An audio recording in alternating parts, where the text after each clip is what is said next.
Alors, je m'appelle Augustin Gauman, je suis diplômé ingénieur de l'École centrale Supélec, promotion 2019, option mécanique, aéronautique et espace, et je travaille aujourd'hui chez Ariane Group sur les futures fusées.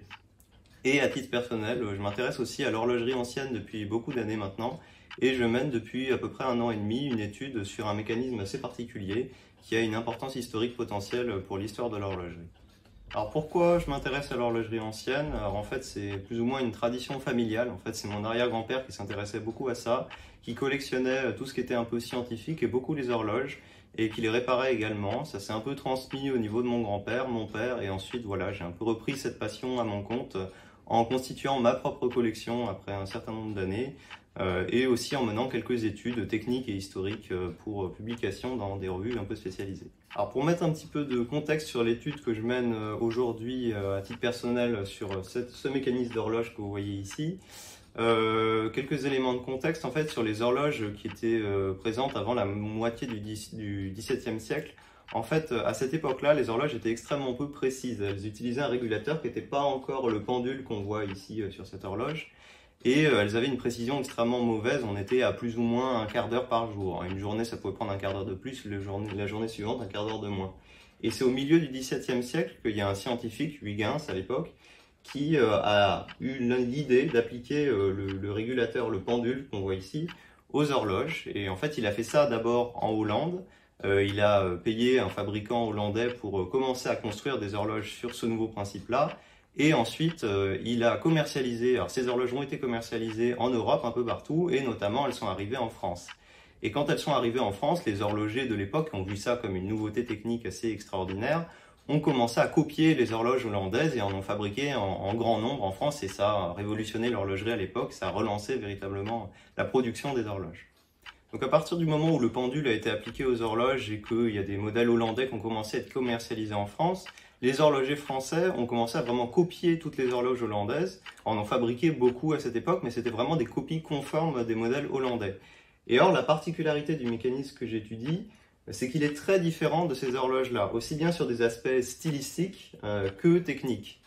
Et ça vient suggérer qu'en fait ce mécanisme a été fabriqué avant qu'on ait importé des horloges hollandaises en France, donc possiblement une sorte de collaboration parallèle qui aurait eu lieu à l'époque entre un horloger français et, alors, Huygens possiblement, ou plus exactement, une information qui lui serait parvenue que le pendule a été appliqué aux horloges et qu'il aurait tenté de l'appliquer lui-même de manière indépendante. Et ce qui est intéressant, c'est qu'on a une anecdote dans un traité manuscrit du XVIIIe siècle où il y a le nom de l'horloger qui a fabriqué ce mécanisme qui est mentionné et où il est marqué explicitement qu'il aurait été le premier en France à appliquer le pendule aux horloges.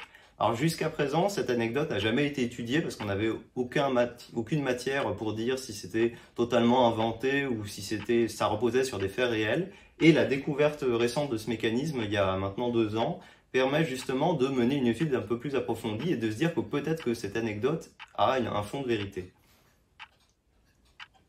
Pour donner une idée des différences qu'il y a entre le mécanisme que j'étudie et des mécanismes de l'époque, alors ici vous avez un exemple d'un mécanisme de la même époque, mais qui aurait été fabriqué à peu près une douzaine d'années plus tard. Et il y a des différences qui sautent aux yeux. Alors bon, en dehors du fait que là le mécanisme est très oxydé, mais typiquement là on a un mécanisme qui est entièrement doré, là on n'a pas de dorure, là on a beaucoup de décoration, donc c'est très enjolivé, là on n'a plus de décoration.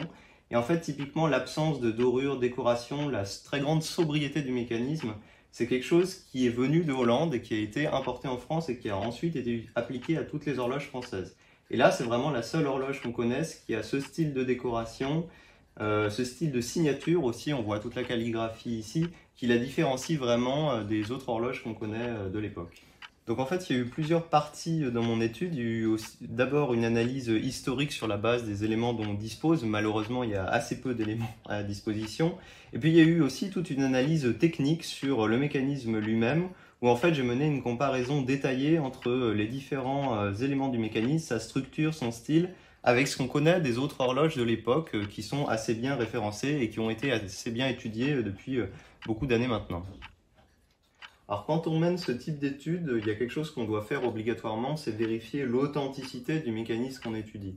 Alors typiquement, il y a quelques années, il y a eu une étude similaire qui a été menée sur un mécanisme qui était très ancien, qui à l'époque avait été pris pour la 8e merveille du monde.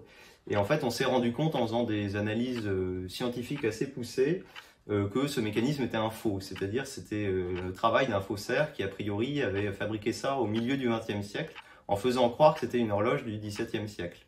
Et donc en fait il a fallu des analyses très approfondies pour arriver à voir que c'était pas une horloge qui était authentique.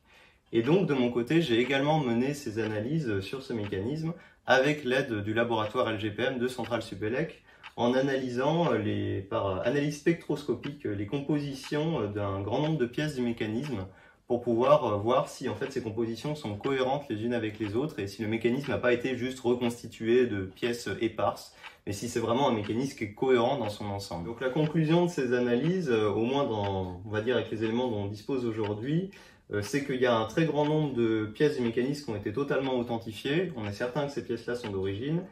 Et on a observé des compositions différentes, mais qu'on pense aussi d'origine parce qu'on a mené d'autres analyses techniques complémentaires, mais qui nous permettent de mieux comprendre l'organisation et le sens dans lequel le mécanisme a été fabriqué. C'est-à-dire il y a des pièces qui ont été fabriquées les unes avant les autres, et ça va permettre de comprendre un petit peu la logique qui a permis à l'horloger qui a fabriqué ce mécanisme de le mettre au point et de le développer.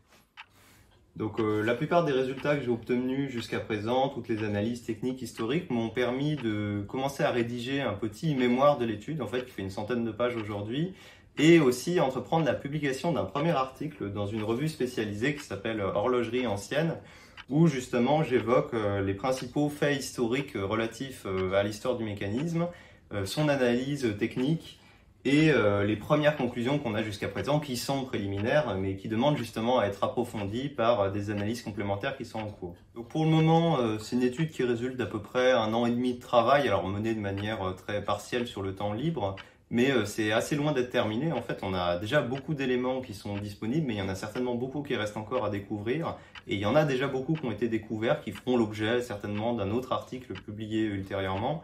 Et certainement encore 1 an, peut-être 2 ans de travail, sachant qu'avec ce type d'étude qui est très exploratoire, en fait, on ne sait jamais à quoi s'attendre, on peut éventuellement découvrir un nouvel élément de manière tout à fait par hasard, qui va en fait nous apporter énormément d'informations. Merci de votre attention et peut-être à bientôt.